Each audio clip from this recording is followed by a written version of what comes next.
today we're going over my top 12 ways to decrease your anxiety and increase your confidence.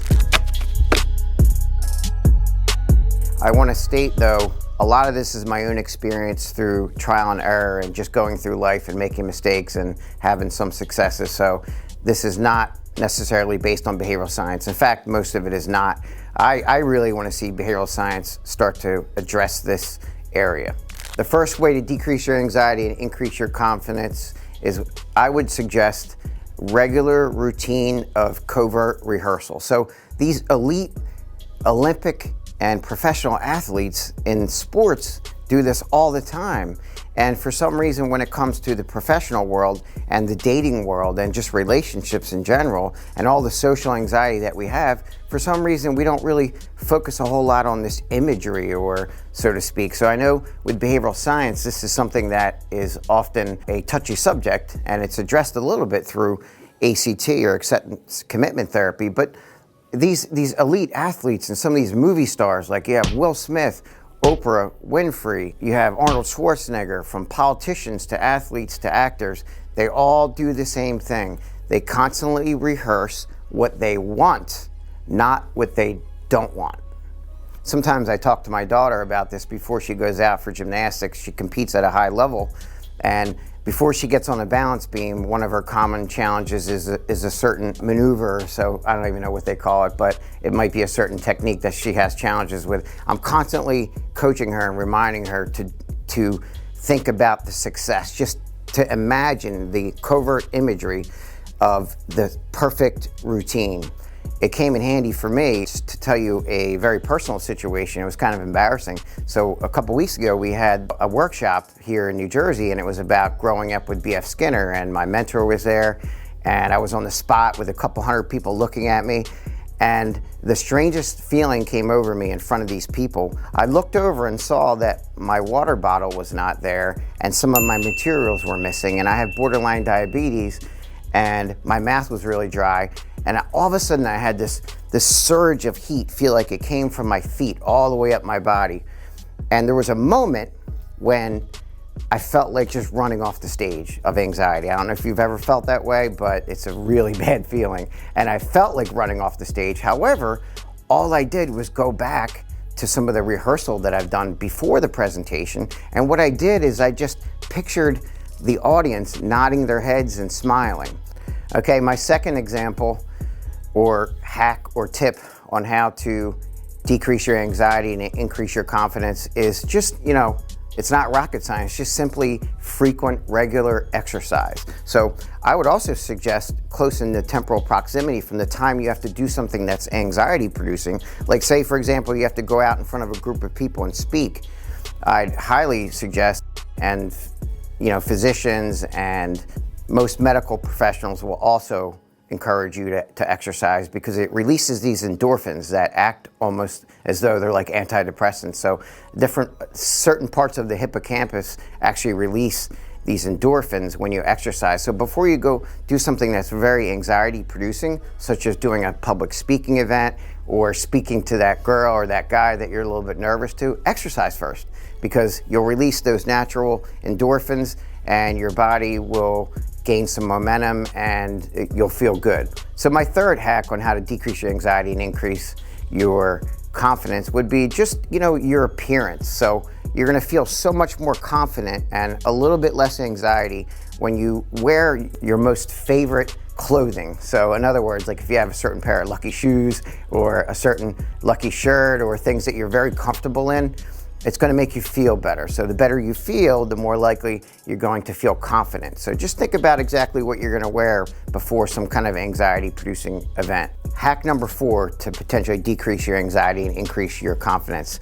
What I would suggest is right before a very stressful event or something that's starting to stress you out, ask yourself one simple question. What's the worst thing that can happen if it goes wrong? So if you ask yourself that question, what's the worst thing that can happen if this goes wrong? Often it's very minor what the consequences are. So often ask yourself that question and you'll be shocked to realize that the outcome of the mistake or whatever you're anxious about is not so bad. My fifth suggestion on how to increase your confidence and decrease your anxiety is just insane preparation. There's a quote from Abraham Lincoln that's all about preparation that I absolutely love. He says, give me 6 hours to chop down a tree, give me the first 4 hours to sharpen the axe, and the last 2 hours to chop down the tree. So in other words, the majority of your time is really spent in preparation for the big event. So my father used to always say before I would go on the wrestling mat, all that hard preparation, he said, now just let it flow. So many athletes just work on preparation, insane preparation, and maniacal, fanatical prep. And then the moment that you have to deliver, you just relax and you go into a state of flow and you just enjoy yourself. You enjoy the moment. Number 6, my next suggestion on how to increase your confidence and decrease your anxiety would be just through active engagement. So when you have to wait, when there's a deadline and you have to sit and wait, so say you're waiting for an interview and you're waiting for the person to come out and interview and you're sitting in the waiting room. The longer you sit there idle doing nothing, the more your stress and anxiety is going to increase. So I would just strongly suggest, and there's some behavioral literature suggesting that you do something. So when you're busy, you're going to have a little bit less anxiety. So before you go into that big interview, if you're waiting in the hallway for the person to come out, just simply take your time and keep yourself occupied. All right, behavior hack number 7. So this one actually is based on behavioral science. It's called behavioral momentum, and I've spoken a lot about it, but I try to have that run through the fabric of everything I do. So before you go into a situation like a social situation where a lot of people may have a lot of anxiety, what you can do when you enter the room, an example of behavioral momentum would be to simply strengthen some high probability behavior that you're comfortable with. So it might be speaking with your friend initially, so a person in a room that you know very well, and then systematically speak to someone that's just an acquaintance, and then you build momentum and you build your high probability behaviors, and one after another you start building your confidence, and then lastly you approach that person in the room that's a stranger. It kind of builds your momentum and your confidence going up to those people in a social setting. Behavior hack number 8.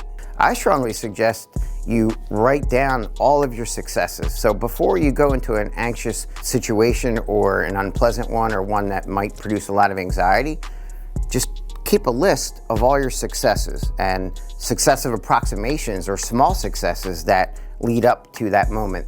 So in other words, it's almost like behavioral momentum. You're reading through and you're visualizing all those different things you were successful with, and then that preps you and primes you for that moment when you walk into a little bit of an uncomfortable situation. Number 9, one way I'd suggest that you can increase your confidence and decrease your anxiety would be, don't compare yourself to other people. So if you just continually try to improve your performance from your previous performance, you might feel a little bit less anxious and not compare yourself, because it's often apples to oranges for you to look at your friend or look at a competitor and try to figure out how you could beat them. That could be very anxiety producing. So just worry about your own performance and beating your previous performance. And hack number 10 on how to decrease anxiety and increase your confidence. Often just put on a pair of headphones and listen to some music that really pumps you up. So I'm kind of old and old school, so I'm listening to old Rocky stuff because we're right across the bridge from Philly. So I'm listening to Rocky 1, Rocky 2 music, and I like a little bit of hip hop beat. It kind of makes me feel confident when I'm feeling down and when I'm feeling anxious. All right, behavior hack number 11 to decrease anxiety. This one I learned from one of our board-certified behavior analysts. She suggested something that works for her, and that was real simple. It's like a conditioning procedure. So I love this. She took the scent of lavender and put it on her wrist, and when she's in a very comfortable, soothing, calm situation in her home around things she's familiar with, she'll smell the lavender and just relax and pair that with a relaxing environment. And then when she has to go in front of people in an anxiety-producing, stressful situation, she brings the lavender on her person and she brings it to the place, puts it on her wrist, and smells it during the anxiety-producing event. So there's some conditioning there that may make her feel better. I know that works for her. All right, and behavior hack number 12. Before you approach a really big task, don't look at the whole mountain that you're climbing. Don't look too far ahead. Just look at that first step. Look at laying that brick perfectly, that first brick. Don't look at the entire wall that you have to create, or don't envision the whole mountain that you have to climb. Just look at that first step and be laser focused on laying that one as perfect as possible, and that can help decrease anxiety. Since you stuck around, I appreciate that so much. Don't forget to hit the subscribe button, but I'm going to throw out a final tip or an extra hack. So behavior hack number 13, the extra tip. I would suggest that you consider chewing gum. This is just my own personal experience. It's not necessarily based on behavioral science or evidence-based practices, but historically, when you think about it, all these thousands of years we've been on the earth, when we're actually eating and chewing, we're usually not in a fight or flight situation. We're in a calm situation when we're eating. So what you might want to do is consider chewing gum during an event that is anxiety producing, as long as it's not socially inappropriate.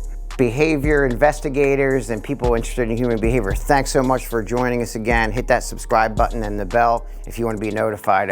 I'm so grateful that you tuned in again.